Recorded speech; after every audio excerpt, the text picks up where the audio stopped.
Okay जी, grade 3 workbook chapter number 10 है more multiplication and division. Complete the rows from the multiplication square. इसमें simple 2 1 ज़ा 2 2 2 ज़ा 4, हम 2 का टेबल, देन 4 का टेबल और देन 8 का टेबल। एग्जैक्टली 8 को 1 से मल्टीप्लाई, 8 को 2 से मल्टीप्लाई करके इसको फिल कर देंगे।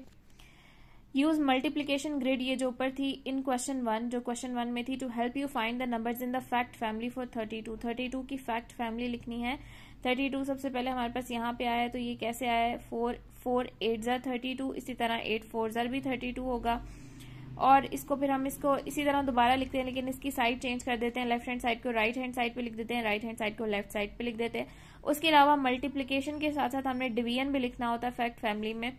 तो 32 divided by 8 is equals 4 and 32 divided by 4 is equals 8। और फिर एक बार इसी दो चीज़ों को हम लेफ्ट हैंड साइड और राइट हैंड साइड चेंज करके लिखते हैं। यहाँ पे भी 32 यूज हुआ है, तो वो भी 8 4 ज़ार, लाइक सिंपल 4 8 ज़ार और 8 4 ज़ार एक ही चीज। What is the term to term rule for each sequence? How could you describe numbers in this sequence? अब देखें 8 के बाद 12 लिखा है, तो डेफिनेटली आपको ये पता है कि 8 में 4 ऐड करो तो 12 आता है। चेक करते हैं क्या 12 में भी 4 ऐड करो तो ही 16 आता है, तो yes 12 plus 4 is 16, 16 plus 4 is 20। तो हमें यहाँ से पता तो चल गया कि एक टर्म से दूसरी टर्म टू टर्म रूल तक जाने के लिए हमने क्या किया है, ऐड किया है 4 को। ठीक है, तो हमने नेक्स्ट 3 टर्म्स भी इसी तरह लिखी हैं कि हम आगे फर्दर 4 को ऐड करते गए। 20 प्लस 4 24, फिर इसमें 4 ऐड किया 28, फिर इसमें 4 ऐड किया 32। इसी तरह 26 में 5 ऐड करेंगे तो 31 आता है, 31 में 5 ऐड करेंगे तो 36। तो इसी तरह इसका टर्म टू टर्म रूल है ऐड 5। अब नेक्स्ट में देखें नंबर कम हो रहा है, डिक्रीज हो रहा है, तो 27 में से क्या माइनस करेंगे तो 24 आएगा, विच इज 3। तो इसका टर्म टू टर्म रूल है सब्ट्रैक्ट 3। और फिर हम अगले फर्दर जो 3 है वो इसी तरह फाइंड करेंगे कि इसमें से 3 माइनस करेंगे 15, 15 माइनस 3 12, 12 माइनस 3 9। उसके बाद इसको उसी तरह सॉल्व करना है जैसे हमने क्वेश्चन नंबर 1 सॉल्व किया। और ये जो इसका क्वेश्चन है इसमें थोड़ी सी मिस्टेक है, ये I make it understand further.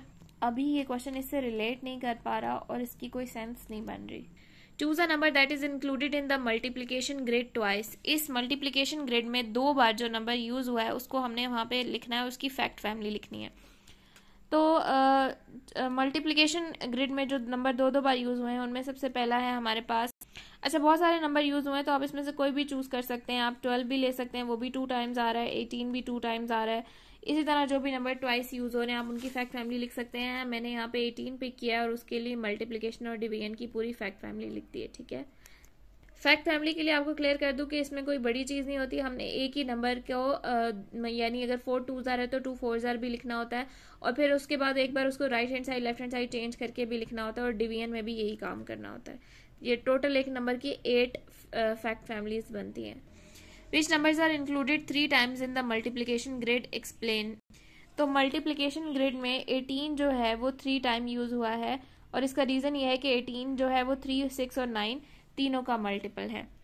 Sanjay wonders why there is no zero row or column on the multiplication square. Sanjay wonders के इस मल्टीप्लिकेशन स्क्वायर में क्यों कोई जीरो का रो या कॉलम नहीं है। Because the product of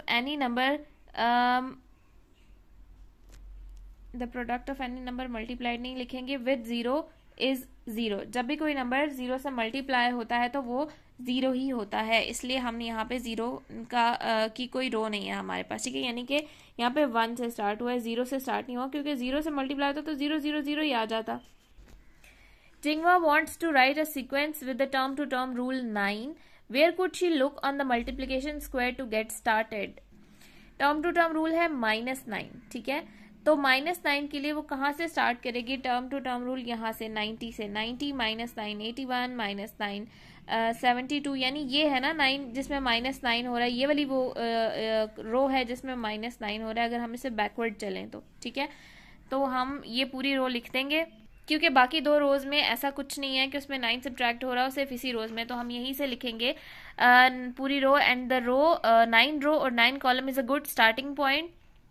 Learners can add or subtract the same number, एक ही नंबर सब्ट्रैक्ट हो रहा है, from each number to create a sequence.